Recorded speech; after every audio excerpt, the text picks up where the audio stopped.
I'm Assad Ahmed. This is BBC London and this is what's on tonight. The Mayor of London could be about to get new powers normally reserved for councils to grant late licences to pubs and clubs. And I'll be live in Soho finding out if measures like these will make a difference as venues try to entice customers out on quieter Friday nights.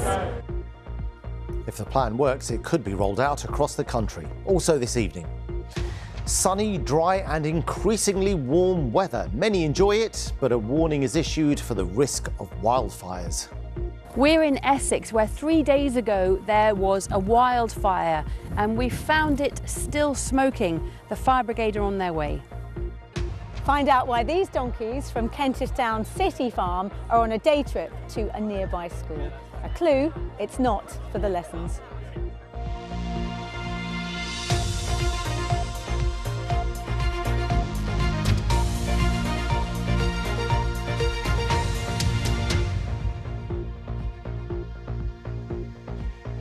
Good evening. The government wants to give the Mayor of London new powers at the expense of local authorities.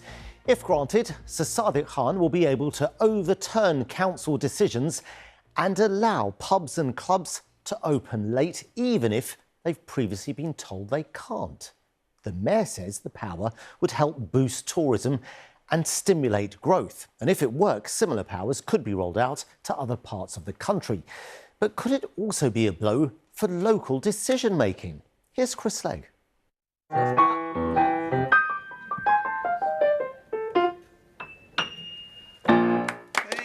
At Ronnie Scott's today, music to the Mayor's ears as the Chancellor and Deputy PM announced plans to hand him greater local licensing powers in what they hope will be a boost to the capital's hospitality sector. I think today's news is fantastic for the retail sector, for hospitality and for leisure. The temperature in London today is hotter than Ibiza. Where are the alfresco dining? Where's the cafes opening on the high streets? Well, they did open during the pandemic. Where are they now? There didn't seem to be a shortage of alfresco dining in the London sunshine today, and the government's plans won't be warmly received by all. This is a London-wide pilot, and if successful, it could be rolled out to mayors of other cities. What's happening is the mayor is being handed call-in powers to review licensing applications, including where a venue is seeking extended opening hours or looking to introduce alfresco dining. By handing greater power to the mayor, central government is, of course, stripping powers away from London's councils, who currently make these decisions. Residents' groups and the police will be among those with concerns over more venues opening and operating later. But Paul Swinney from the think tank Centre for Cities backs the plans. Well, certainly I think it's a good thing that the Mayor is taking control of this type of thing. You know, the centre of London isn't just for any one resident or any one borough. It is a place that all Londoners use, and indeed people from elsewhere in the country and elsewhere in the world use too. So it is right, I think, that the Mayor is the right political level to be taking decisions about that, where he can take that London-wide view about what should be happening. Are London councils not best placed now to make that judgment, the balance between venues, businesses, residents, police concerns? But what we know from figures across London is 1 out of 8 Londoners work in retail, hospitality or leisure. That's fantastic. We also know that these sectors contribute more than £26 billion to our economy. Unfortunately, sometimes a vocal minority of hyper-local residents make it really difficult for these venues to flourish and thrive. Shadow Business Secretary Andrew Griffith says the government is adding to red tape and making life harder for the sector. It remains to be seen whether Labour's plans will hit the right note. Chris Slegg, BBC London. OK, let's get more on this now from a popular night spot, Soho, of course, which will be expecting a busy night and weekend ahead. Alison is there for us tonight. Alison.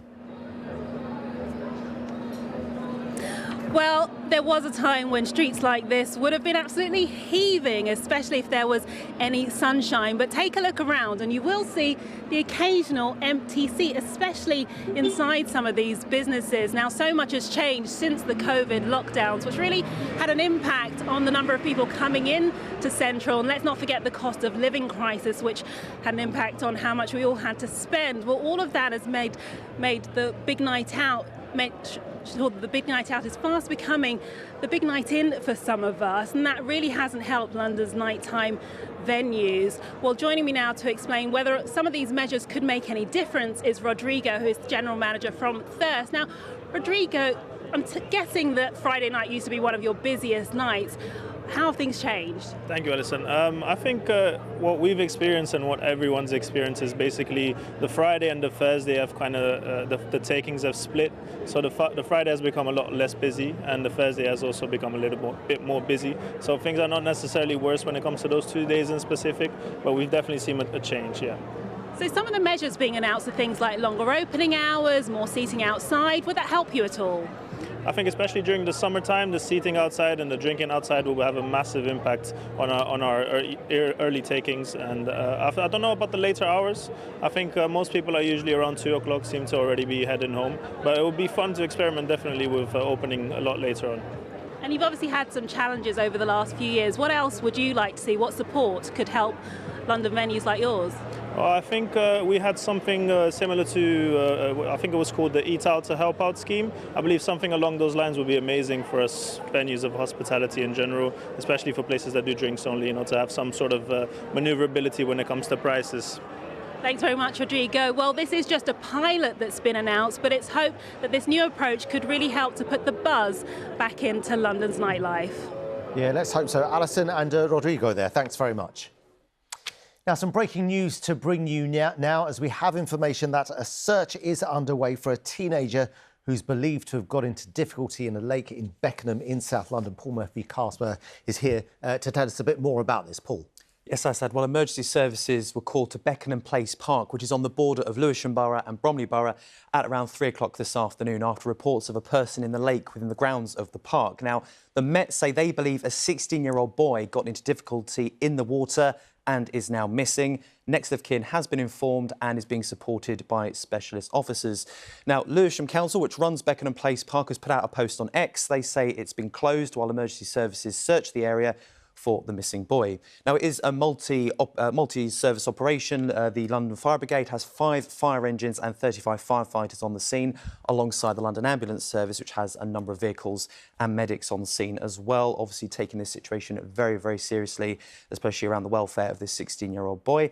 Now, this is very much a developing story, so we'll have updates constantly on the BBC London website and later on in our 10:30 programme. Yeah, we certainly will keep an eye on things. Thanks very much for that for now, Paul Murphy-Casper. OK, now let's take a moment to look at some of the day's other local stories in the headlines. Cars could be banned from Deptford High Street for up to 8 hours a day under new regeneration plans from Lewisham Council. A stretch of the popular shopping street will be closed to vehicles to encourage more street trading and for cafes and restaurants to have outdoor seating.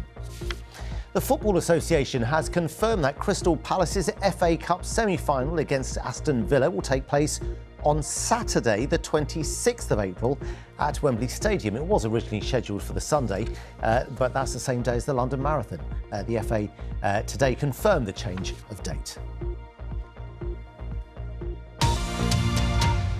A mother whose teenage son was murdered over a decade ago has appealed for people not to protect those involved.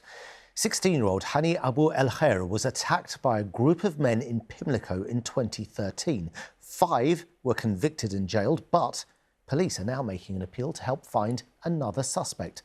Hani's mother has been speaking to our Home Affairs correspondent, Sonia Jessup.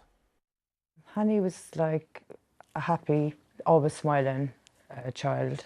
His name, Hani, means happiness, and he lived up to it. Just a very loving son. He never let me down. He never let me down. Hani Abu El Khair was just 16 years old when he was murdered in January 2013. Hanny was walking through this estate in Pimlico when he was chased by a group of around 10 men. They were wearing masks and they were armed with meat cleavers and knives. They cornered Hanny and stabbed him more than 20 times. Then being in the hospital and praying to God and going, please, I'll give you anything. Anything if you'll be all right. Anything, I'll do whatever.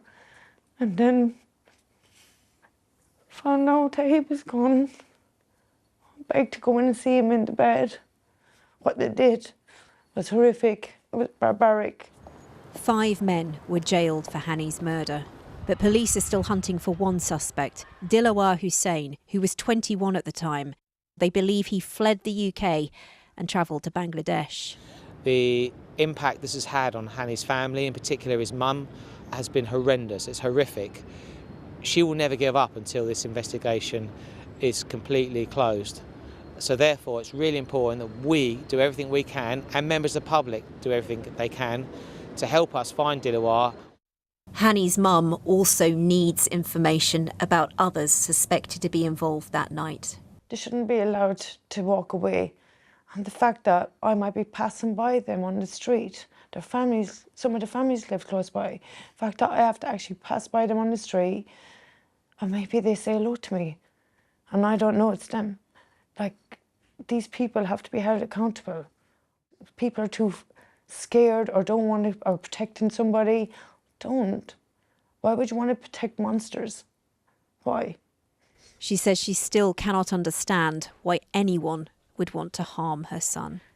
You always protect your child. And he has no voice anymore, and I always was his voice, and I've got to carry on, telling the world, anyone that listen, that his life meant something. That was Pauline Hickey speaking to Sonia Jessup.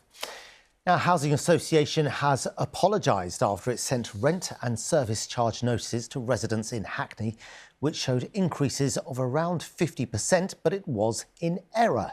The mistake was made by Notting Hill Genesis, but it only came to light after worried residents contacted the BBC to look into it. Well, our Work and Money correspondent Megan Owen has been doing just that. Megan. Yeah, well, Assad, around 3 weeks ago, a group of tenants in a block of 15 flats in Hackney got in touch with us through BBC Your Voice, and understandably very concerned because they had received letters saying that their rent and their service charges were going up, some by over 50%, which is the highest hike they say they've experienced in 15 years. So some were facing extra costs of thousands of pounds a year. So we went and we interviewed them, and we spoke to Crystal, who lives alone in one of the flats, and we spoke to Bella, who is an agency care worker, a mother of 3, who said that she'd even consider renting her children's rooms out. I don't see myself doing it, but if it comes to that, I have to rent one of my children's bedroom. Yeah, because I don't see another option. It's not something that I'll be happy about. Then I'll have to put my son to sleep in the couch. What's got me so annoyed is paying per month £658 and now paying £968. That's such a huge increase. This apartment is supposed to be affordable housing. Megan, I'm interested to know what the Housing Association is saying about this. Well, the tenants had contacted Notting Hill Genesis multiple times and were told that it was due to a miscalculation of a previous service charge cost. They then launched a complaint and were told that the Housing Association would reply in mid-April, by which time, of course, the costs would have already started to soar from Monday. But when BBC London contacted Notting Hill Genesis, we received a reply within 2 days, and they told us they have since identified that a figure relating to the previous year's service costs was included in error.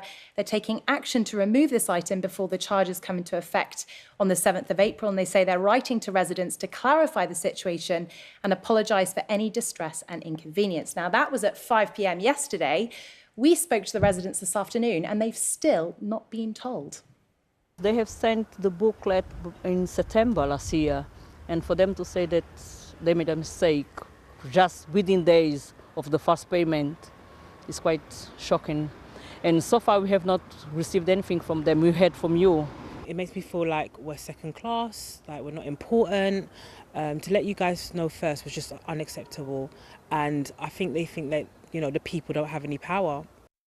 There's still a lot of confusion about what Monday might bring, and also how this housing association miscalculated costs by thousands of pounds. Now, I've been contacted by other housing association tenants, and just a reminder that if you're watching and you have a story to share, please get in touch with BBC London. Yeah, certainly. And Megan, do keep us in touch with what happens on this story. Very interesting. Now, it's Friday and you're watching BBC London. On Sunday, you might want to watch Politics London. Hi, coming up on the programme this week, with one borough estimating that it has 11,000 long-term empty homes on its patch. Is it time to take empty properties back from their owners? Do join me, Samantha Simmons, this Sunday at 10 a.m. on BBC One. See you then.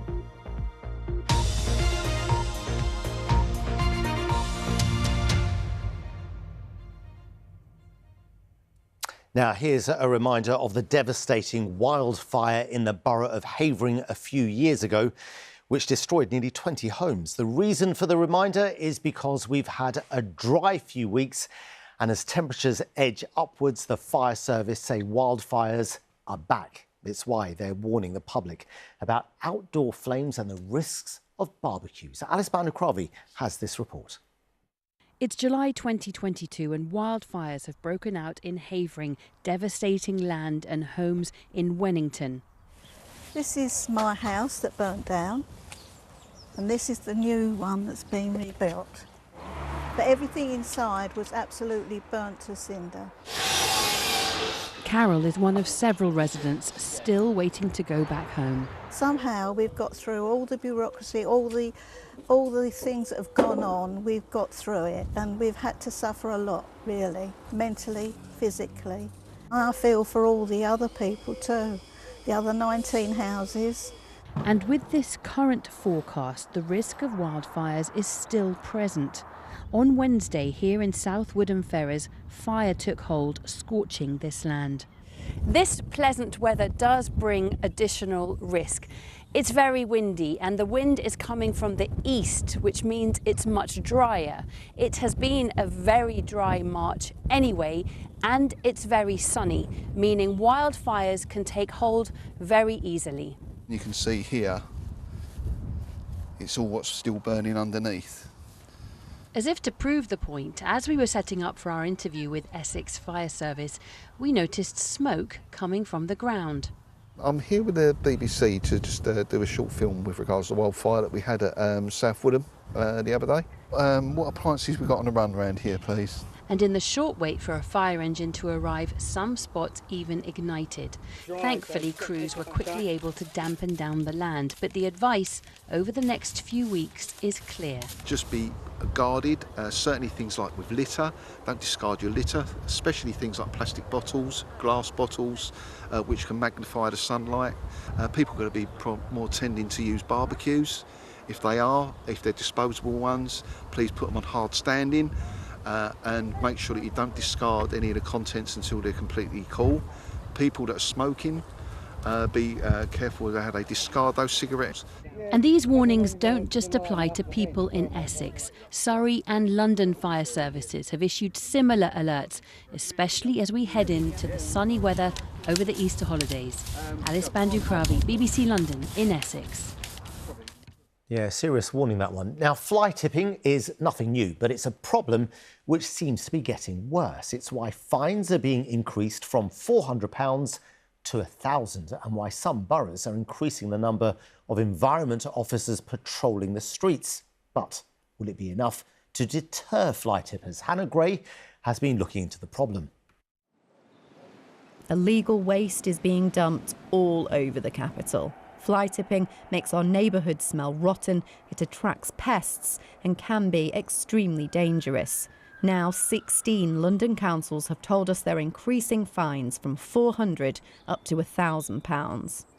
We do give people a discount if they pay early, but fundamentally if you're out putting things on our pavements or fly tipping on our streets, you shouldn't be getting away with it. You should be paying the fines, and yes, they will be higher, but I think it's a fair price to pay for causing harm to our area.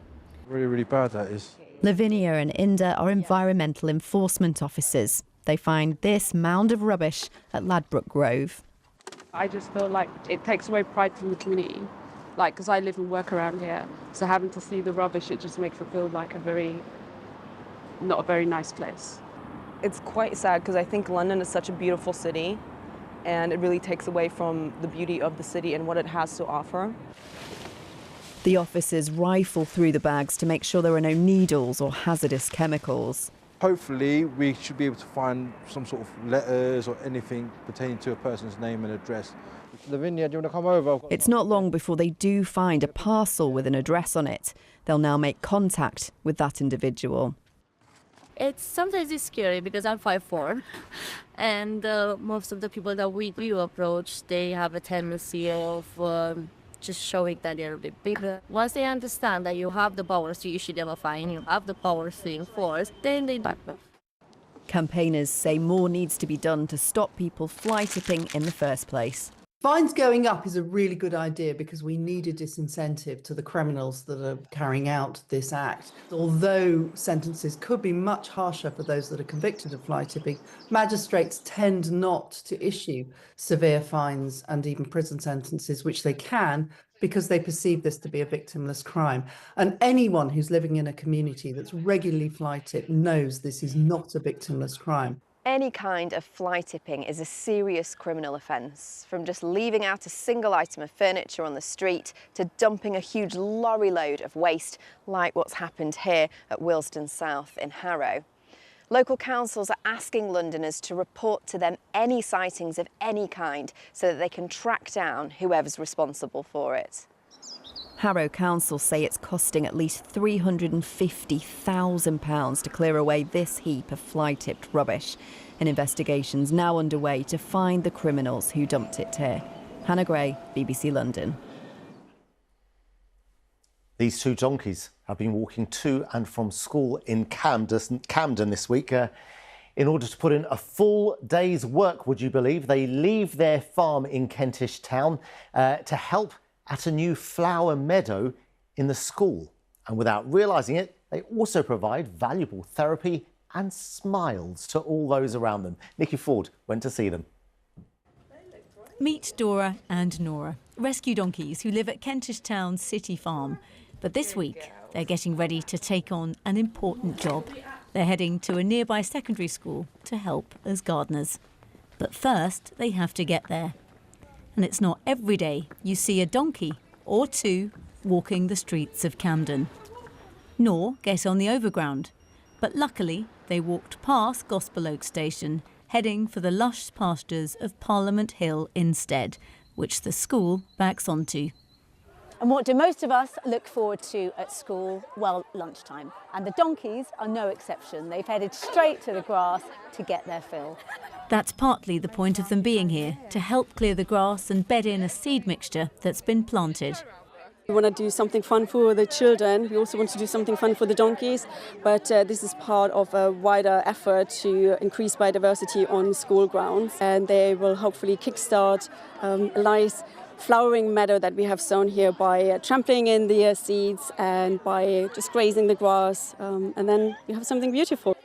The children were excited. Hundreds of them came running out to see them on their lunch break and get a chance to stroke them. All of the teachers love it, we love it, and it's just really fun, and now they have a home too. It makes everyone feel like happy and like really overjoyed and stuff. I don't think people tend to go to the zoo anymore as often, so it's nice to see animals, yeah. They're really nice to be around. They've got very a positive energy to them, yeah. They're also being seen as therapy donkeys to help children recognise the therapeutic effect animals can have.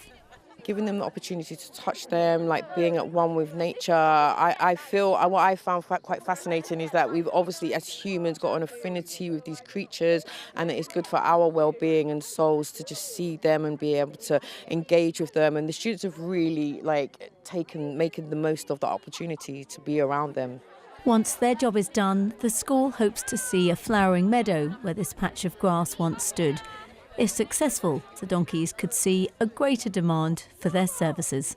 Nikki Ford, BBC London. Yeah, what a great addition to the school. Let's get the weather forecast now from Chris. And we've had such a sunny week and we're wondering how long this is going to last, if at all. Yeah, I'm wondering that as well. I mean, it's going to be with us for a long time just Wow. yet, Assad. Yeah, more of this sunshine to come.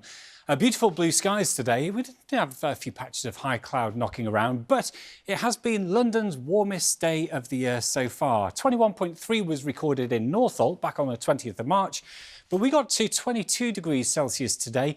The full day's data comes in about 20 minutes' time, so yeah, those figures could be updated by a few tenths of a degree, but nevertheless, it has been the warmest day so far. Satellite picture shows a few areas of cloud out in the North Sea. The significance of that is that although we start off with clear skies, there is a chance late in the night that we could start to see some low cloud and mist rolling its way in from the North Sea. There's a degree of uncertainty about that, but it might just be something that affects us for the first part of Saturday morning. So it could be that we start off on quite a cloudy note, with the cloud then getting nibbled back to those eastern coasts, the sunshine coming out, and it will ultimately be another glorious day.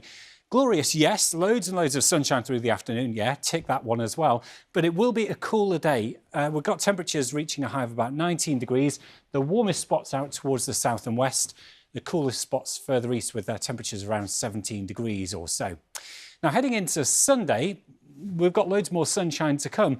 Notice the winds are coming in more from an easterly direction, and those colder winds can then penetrate up the Thames estuary into the heart of London, and so temperatures won't be quite as high. 15 degrees in the centre of town, maybe a 16 towards the southwest. Now, our weather is kind of stuck at the moment. It's all down to the jet stream pattern like this. This is called an Omega block. We're underneath this part of the block, which gives us an area of high pressure. And these blocks, they tend to hang around for a week or even longer than that. And so even as we look at the long-range forecasts through the whole of next week, the following weekend, it's dry, it's settled, it's sunny, it's turning a bit milder as well. We could see a change in the week after all of this. So loads more sunshine to come just yet aside. Yeah, long spell of sunshine. Thanks very much for that, Chris. Well, that's it for now. Alison will be here with our late news at 10:30 on BBC One and also the iPlayer. I'll be back with our weekend news tomorrow at 5:40. Hope you can join me then. For now, have a good evening.